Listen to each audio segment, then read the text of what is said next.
ఇక వచ్చే ఏడాది తాను పాదయాత్ర చేస్తానని బీఆర్ఎస్ వర్కింగ్ ప్రెసిడెంట్ కేటీఆర్ చెప్పారు. పాదయాత్రపై కసరత్తు జరుగుతోందని కూడా తెలిపారు. రాబోయే ఎన్నికల్లో బీఆర్ఎస్ ను అధికారంలో తీసుకురావడమే లక్ష్యంగా తన పాదయాత్ర ఉంటుందని అన్నారు. ఇక కాంగ్రెస్ ప్రభుత్వంపై వ్యతిరేకత ప్రారంభమైందని, వచ్చే ఎన్నికల్లో బీఆర్ఎస్ దే అధికారమని కేటీఆర్ స్పష్టం చేశారు.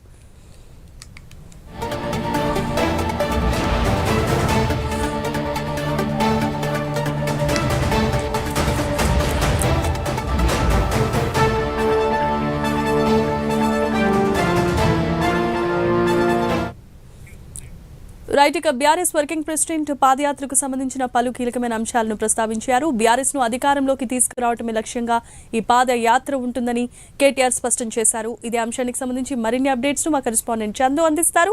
చందు, చెప్పండి. జమీమా, ఈ రోజు సూర్యాపేట జిల్లా సెంటర్ లో పార్టీ కార్యాలయం, సూర్యాపేట పార్టీ కార్యాలయంలో BRS party working president KTR జిల్లా పార్టీ కార్యకర్తలతో సమావేశం నిర్వహించారు.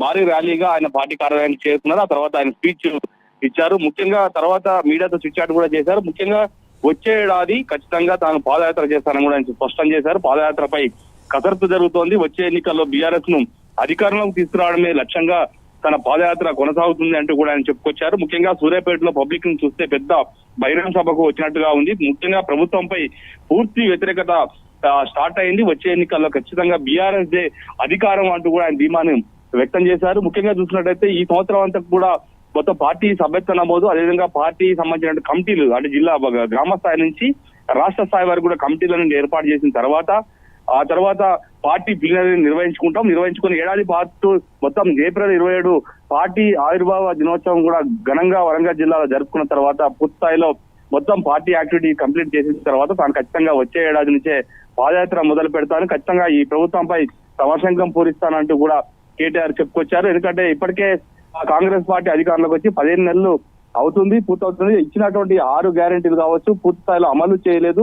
ఈ ప్రభుత్వం రైతు బంధు, రైతు రుణమాఫీ లాంటి పథకాలన్నింటినీ కూడా నిర్వీర్యం చేసింది అంటూ కూడా కేటీఆర్ చెప్పుకొచ్చారు. ఖచ్చితంగా ఇప్పటికే ప్రజల్లో ఈ ప్రభుత్వంపై పూర్తి స్థాయిలో వ్యతిరేకత స్టార్ట్ అయింది కాబట్టి ఇది ఇంకా రానున్న రోజుల్లో ఖచ్చితంగా ప్రభుత్వంపై ప్రజలే తిరుగుబాటు చేస్తారన్నటువంటి అంశాన్ని కూడా కేటీఆర్ చెప్పుకొచ్చారు. ఈ క్రమంలోనే ఖచ్చితంగా వచ్చే ఏడాదిలోనే తన పాదయాత్ర అయితే కొనసాగుతుంది. ఖచ్చితంగా ఈ మొత్తం దాదాపు 1.5 year పాటు తాను పూర్తిగా ప్రజల్లోనే ఉంటాయన్నటువంటి అంశాన్ని కూడా ఆయన చెప్పుకొచ్చారు. ఖచ్చితంగా బీఆర్ఎస్ పార్టీ మళ్ళీ అధికారం తీసుకురావడం లక్ష్యంగా ప్రజల కోరకే పార్టీ అధికారం రావాలని కోరుకుంటున్నామంటూ కూడా ఆయన వచ్చారు. ఎందుకంటే బీఆర్ఎస్ పార్టీ అధికారం కోసం కాదు, ఖచ్చితంగా ప్రజల సంక్షేమం కోసమే అధికారం రావడానికి తాము కోరుకుంటున్నాం తప్ప ఇందులో మరేమీ లేదంటూ కూడా ఆయన చెప్పుకొచ్చిన పరిస్థితి కనిపించింది. ఖచ్చితంగా పాదయాత్ర